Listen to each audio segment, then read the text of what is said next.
Hello दोस्तों, this is Divya. Welcome back to the channel once again. सबसे पहले आपको छोटी दिवाली की बहुत बहुत शुभकामनाएं। तो अब यहाँ पे शाम के 6 बज रहे हैं और हम लोग जा रहे हैं यहाँ पे हिंदू टेम्पल, क्योंकि घर में यहाँ पर ना क्रैकर्स बहुत ज़्यादा नहीं जला सकते हैं, अलाउड नहीं है। तो हिंदू टेम्पल में क्रैकर्स भी जल रहे हैं, कैंडल भी लाइट अप हो रही हैं, पूजा भी होगी। तो हम लोग कोलोराडो के हिंदू टेम्पल में पहुंच गए हैं और ये मंदिर बहुत बड़ा है और यहाँ पे काफ़ी लोग आए थे छोटी दिवाली वाले दिन। ओम शांताय नमः। ओम शुक्लमाल्याम्बराय नमः। सो फ्रेंड्स, आपको ना अमेरिका में भी जो धार्मिक स्थल होते हैं ना, वो बड़े बड़े इस तरीके के देखने को मिल जाएंगे। अब मैं आपको इस मंदिर के भगवान जियों के दर्शन कराती हूँ। तो सबसे पहले ये जो भगवान जी हैं, ये हैं शिव जी और पार्वती जी। उसी के पास में जो भगवान जी हैं वो हैं देवी मैया। और उसके बाद इसी तरीके से यहाँ पे रामचंद्र जी की, इसी तरीके से यहाँ पे राधा कृष्ण जी, देवी मैया, रामचंद्र जी, हनुमान जी, सभी देवी देवताओं की मूर्तियाँ बनी हुई हैं इस मंदिर में। आके बिल्कुल जैसे हम इंडिया में मंदिर में जाते हैं उसी तरीके की फीलिंग आती हैं। और इंडियंस भी यहाँ पर बहुत आते हैं। इतना ही नहीं, यहाँ पे ये देखिए आप, नवग्रह और शिवलिंग भगवान जी भी हैं। तो एक ही मंदिर में सभी देवी देवताओं के दर्शन हो जाते हैं। पूजा होने के बाद मंदिर के बाहर सभी इंडियंस ने क्रैकर्स भी जलाए थे। तो बीच में ना छोटा सा एक फायर जला दिया था, उसमें से सब अपनी फुलझड़ी पटाखे जला रहे थे। वैसे तो यहाँ नवंबर में बहुत ठंडा वेदर हो जाता है, पर लकीली इस साल बहुत अच्छा वेदर था। इवन लास्ट ईयर तो नवंबर में यहाँ पे स्नो भी पड़ी थी, तो बिल्कुल ही हम लोग फुलझड़ी नहीं जला पाए थे। But this year is very nice.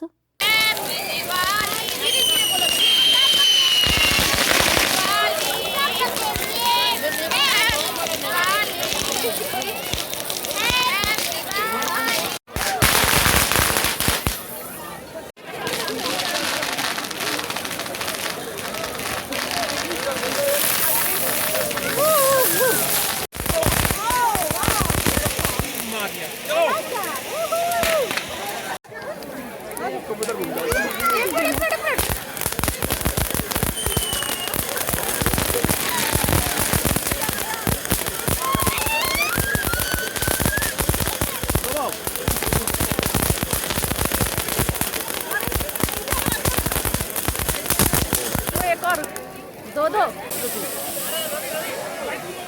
Good job बाब। नीचे ज्यादा दूर नहीं, दूर लोग हैं, इधर ही करो।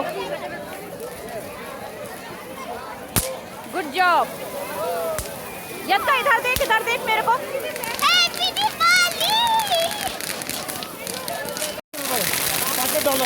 ये बहुत बड़ा है। नहीं नहीं बढ़िया है ना।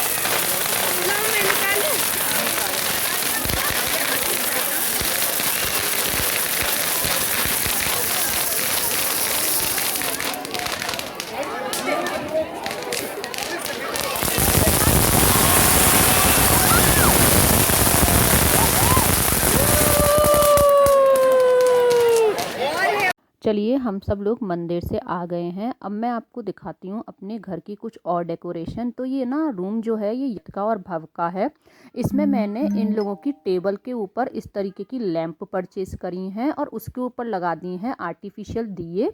और ये जो आपको पिंक कलर का दिया दिख रहा है ना, ये यतका ही बना के लाई थी। ये मैंने अपने मेन गेट के लिए खुद से ही बनाया है। इस पे मैंने लिखा है शुभ दीपावली। और ये हैं कुछ दिए जो कि मैं मार्केट से परचेज़ करके लाई हूँ। तो ये है मटके की शेप का, कुछ नॉर्मल है और कुछ मैंने डाइनिंग टेबल पर भी लगाए हैं। ये अपने इंडिया में जैसे नॉर्मल मिट्टी के दिए होते हैं ना, ये उसी तरीके का है। और ये कुछ कैंडल्स मैं और लेकर आई हूँ मार्केट से। चलिए फ्रेंड्स, अब दिन हो गया है 4 नवंबर। आज दिन है मेन दिवाली वाला। और आज मैं आप लोगों के साथ शेयर करूँगी अपनी त्योहार की थाली। सुबह ही सुबह विवेक ने बना दी थी गर्मा गर्म चाय, तो दिन की शुरुआत भी बहुत अच्छे से हुई है। अब मैं आपके साथ शेयर करती हूँ बड़ी दिवाली की त्योहार की थाली। तो सबसे पहले मैं बना रही हूँ होटल स्टाइल भिंडी फ्राई। भिंडी फ्राई बनाने के लिए मैंने 2 चम्मच ऑयल लिया है। ऑयल को गर्म कर लिया है। मीडियम फ्लेम पर मैं इसमें डाल रही हूँ लंबी कटी हुई भिंडियाँ। भिंडी को मैंने कुछ इस तरीके से कट किया है। अब हम मीडियम फ्लेम पर इन सभी भिंडियों को बिना कोई मसाला डाले 80 to 90% तक कुक कर लेंगे। आप चाहें तो बीच बीच में कवर भी कर सकते हैं।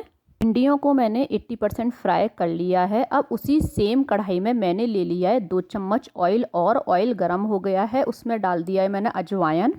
साथ में ही इसमें मैं डाल देती हूँ थोड़ी सी हल्दी और थोड़ी सी हींग। इन तीनों मसालों को थोड़ा सा सौटी कर लेंगे। अब इसमें डाल देंगे अपनी 80% फ्राई की हुई भिंडी। साथ में ही डाल देते हैं स्वाद अनुसार नमक। एक बारी नमक को अच्छे से मिक्स कर देते हैं। वैसे तो ये भिंडी ऑलरेडी 80% कुक है, लेकिन इसमें जो थोड़ी बहुत कसर रह गई है ना, उसको हम कवर करके और पका लेंगे। तो ये भिंडी यहाँ पे मैंने कवर करके अच्छी तरह से पका ली है। अब हम इसमें डाल देंगे बाकी के मसाले। तो बाकी के मसाले जैसे हमारी जो मसालदानी में गरम मसाला, सूखा धनिया, जीरा पाउडर, खटाई, लाल मिर्च होती है, वो अब हम इसमें डाल देंगे। सभी ड्राई मसालों को मिक्स कर देंगे। उसके बाद भिंडी को 1 मिनट और पकाएंगे और ये भिंडी बनके हो जाएगी हमारी तैयार। Moving to next recipe is shahi paneer. तो शाही पनीर बनाने के लिए मैंने पैन में लिया है 2 चम्मच ऑयल। ऑयल में मैंने डाला है जीरा, हींग, हल्दी, साथ में खड़े मसाले जैसे तेज़पत्ता, दालचीनी, छोटी इलायची, बड़ी इलायची, स्टार, लौंग और काली मिर्च। सभी मसालों के भुनने के बाद मैं इसमें डाल रही हूँ 7 से 8 टमाटर, जिनको कि मैंने रफली चॉप कर लिया है। ये जो शाही पनीर है ना, ये मैं थोड़ी ज़्यादा बना रही हूँ क्योंकि आज मैंने एक फैमिली इनवाइट करी है। आप अगर अपनी फैमिली के लिए बनाएं तो टमाटर की क्वांटिटी को कम कर लीजिएगा। साथ में मैं डाल दे रही हूँ इसमें थोड़े से काजू। टमाटरों को एक बार अच्छे से मिक्स कर देते हैं मसाले में, कवर कर देते हैं और टमाटरों को गलने तक पका लेते हैं। टमाटर पक गए हैं। अब इस ग्रेवी को मैं कम्प्लीटली ठंडा कर लूँगी और मिक्सी में ब्लेंड कर लूँगी। एक और पैन ले लिया है, उसमें डाल दिया है थोड़ा सा बटर और ऑयल और अब मैं इसमें डाल रही हूँ सूखा धनिया, गरम मसाला, जीरा पाउडर और लाल मिर्च पाउडर। बाकी के जो मसाले थे जीरा, हींग, हल्दी, वो तो हम स्टार्टिंग में डाल ही चुके हैं। मिक्स कर लेते हैं एक बारी मसालों को। अब बस हमने जो प्योरी ब्लेंड करी थी उसको छान के इस वाले पैन में डाल देते हैं।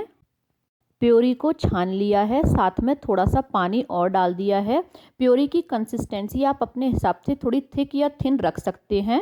प्योरी में डाल देते हैं स्वाद अनुसार नमक। साथ में ही डाल देते हैं थोड़ी सी कसूरी मेथी, थोड़ा सा हाथ से रब करके डाल देते हैं। एक बारी ग्रेवी को और मिक्स कर देते हैं। कवर कर देते हैं। ग्रेवी को मीडियम फ्लेम पर पकने के लिए छोड़ देते हैं। ग्रेवी पक गई है। अब इसमें मैं डाल देती हूँ कटे हुए अपने पनीर के पीसेस। पनीर को मिक्स कर दिया है, एक बार और ढक के पका लेते हैं और अब बस 4 से 5 मिनट पकाने के बाद हमारी ये सब्जी बनके तैयार हो जाएगी। Moving to third recipe is तड़के वाला बूंदी का रायता। तो इसके लिए मैंने 1 कप दही लिया है, उसको मैं छन्नी से छान लेती हूँ। दही को छान लिया है, उसको एक बारी फेंट लेते हैं। दही फेंटने के बाद मैं इसमें डाल दूंगी 2 से 2.5 कटोरी पानी और पानी डालने के बाद भी इसको अच्छे से फेंट लूँगी। अब इस दही में मैं डाल दूंगी स्वाद अनुसार नमक। साथ में ही मैं इसमें डाल रही हूँ थोड़ा सा काला नमक। अब मैं इसमें डाल देती हूँ भीगी हुई बूंदी। तो इन बूंदियों को मैंने थोड़े से गर्म पानी में भिगो दिया था, तो ये एकदम से सॉफ्ट हो गई हैं इस तरीके से। इसको मैं डाल देती हूँ दही में। अब बना लेते हैं रायते के लिए तड़का। तो बस थोड़े से ऑयल में डालेंगे राई, थोड़ा सा जीरा, लाल मिर्च, हरी मिर्च, करी पत्ता, हींग और इस तड़के को अच्छी तरह से भूनकर हम डाल देंगे रायते के ऊपर। रायते के ऊपर डाल दिया है तड़का और अब इसको मिक्स कर देते हैं। रायता बनके हो गया हमारा तैयार। आप चाहें तो इसमें पुदीना पाउडर भी डाल सकते हैं ऊपर से। अब बना लेते हैं पूड़ियाँ। तो पूड़ियों के लिए मैंने इक्वल साइज की लोइयाँ तोड़ ली हैं और उन लोइयों को हाथों से इस तरीके से स्मूदन कर लेंगे। पूड़ियों का आटा जैसा हम रेगुलर रोटी का आटा लगाते हैं ना, उससे थोड़ा सा टाइट लगाया जाता है। आप चाहें तो पूड़ी की लोई को ऑयल से भी बेल सकते हैं, पर अगर आप बिगनर हैं तो पूड़ी की जो लोई है उसको अगर आप पलोथन से बेलेंगे ना, तो वो बहुत इजीली बिल भी जाएगी, गोल भी बिलेगी और फूलेगी भी। तो यहाँ मैंने पूड़ी की लोई पे थोड़ा सा पलोथन लगा लिया है। तेल गरम हो गया है। पूड़ी फुलाने का एक और जो टिप है वो ये है कि तेल अच्छा गरम होना चाहिए। तो आप देखना आपकी एक एक पूड़ी अच्छे से फूलेगी। एक तो आटा टाइट होना चाहिए, दूसरा बेलते वक्त आप चाहें तो पलोथन लगा सकते हैं और तेल भी अच्छा गरम होना चाहिए। ये लीजिए, यहाँ तैयार हो गई है हमारी त्योहार की थाली। शाही पनीर, भिंडी, रायता, पूड़ी और ये जो कोकोनट के लड्डू हैं इनकी रेसिपी मैंने लास्ट व्लॉग में शेयर करी थी। ये जो वाइट वाले लड्डू हैं। यहाँ हमारी फैमिली तैयार हो गई है लक्ष्मी पूजन के लिए। तो मैंने जो ये लहंगा पहना है इसका ब्लू कलर का टॉप है एंड पिंक कलर की स्कर्ट है और ब्लू कलर का ही दुपट्टा है। विवेक ने भी एथनिक वेयर डाला है। अब बस हम सब लोग मिलके कर रहे हैं पूजा। ओम गणपतये नमः। ओम गणपतये नमः। ओम नमो भगवते। बस अब हम सब लोग बालकनी में यहाँ पे चला रहे हैं फुलझड़ी। यहाँ पे रोड पर तो अलाउड नहीं है इंडिया की तरह, लेकिन हाँ एटलीस्ट बालकनी में तो फुलझड़ी आप चला ही सकते हैं। अब मैं आपको थोड़ा सा बाहर का डेकोरेशन दिखाती हूँ। तो ये जो आपको बालकनी दिख रही है ये बिल्कुल मेरी बालकनी के ऑपोजिट है। ये भी इंडियन फैमिली है तो इन लोगों ने भी इस तरीके की डेकोरेशन करी थी। और ये जो डेकोरेशन है ये हमारी बालकनी की है। और अब जो आपको फैमिली दिख रही है ये हैं राम और उनकी वाइफ। हमने इनको इनवाइट किया था दिवाली पर ताकि बच्चों को भी अच्छा लगे और दिवाली सेलिब्रेट करने में भी अच्छा लगे। तो बस हम सब लोगों ने यहाँ पे डिनर कर लिया है। हम एक बार और फुलझड़ी जला रहे हैं। In abroad friends are like family. तो बस इसी तरीके से हमने अपनी दिवाली सेलिब्रेट करी। हैप्पी दिवाली। सो फ्रेंड्स इस व्लॉग को मैं यहीं पे एंड करती हूँ। व्लॉग अच्छा लगा हो तो लाइक करें, फ्रेंड्स फैमिली के साथ शेयर करें, चैनल को सब्सक्राइब करें, become a part of our family. Thank you.